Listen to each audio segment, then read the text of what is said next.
call it the age of eating adventurously. Chefs are increasingly turning to exotic, Asian, and Middle Eastern-inspired flavors to spice up foods as traditional as the burger. Here to tell us more about the flavors we are now craving is WSJ food reporter Sarah Nassauer. Sarah, thanks so much for being with us.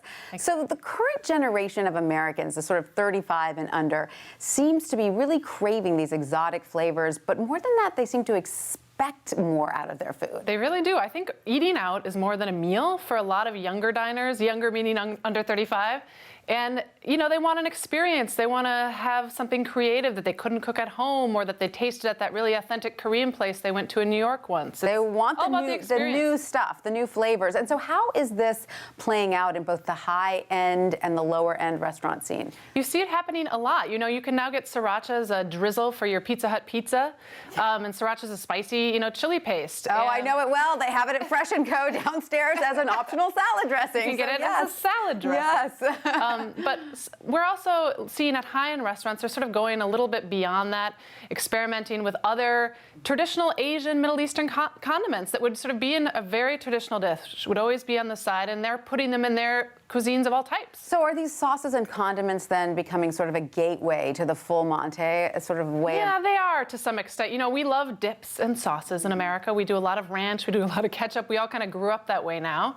And so that's a logical way in. It's an easy way in to say, can I have a little bit of harissa in my mayonnaise as a fry dip? Yeah, I probably can. That sounds good. And so what are some of the hot sauces, excuse the pun, right now out there?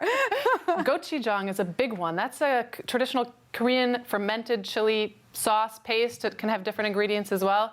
And that, if you've ever had bibimbap, that's the red sauce you would have with that. It has that, it's spicy, but it's also really umami because of that fermented soy ingredient, and a little bit savory and a little bit sweet. And chefs are putting that in all different kinds of things now. And of course, the sriracha is everywhere. Sriracha is everywhere. That's become totally mainstream. Lay's potato chips has it on it. It's like ketchup. It's kind of becoming like ketchup, yeah. So do you have any advice for first-timers who'd like to sort of dip their toe in it, but they don't really... Don't use too much. Right, Don't use too much. That's what all these chefs say is really, especially if you're using it in an untraditional way, you don't want it to overpower everything because these are strong, intense flavors. You just use a little bit and, maybe use it instead of black pepper or instead of red chili flakes in your Italian pasta sauce because it will have a little bit of a different taste. I like that idea of also mixing it with a little mayonnaise. Yeah, as an aioli. A lot of restaurants, now you'll be looking and you'll see it on menus everywhere. Sounds great. Now I'm hungry for lunch. Sarah, thank you so much.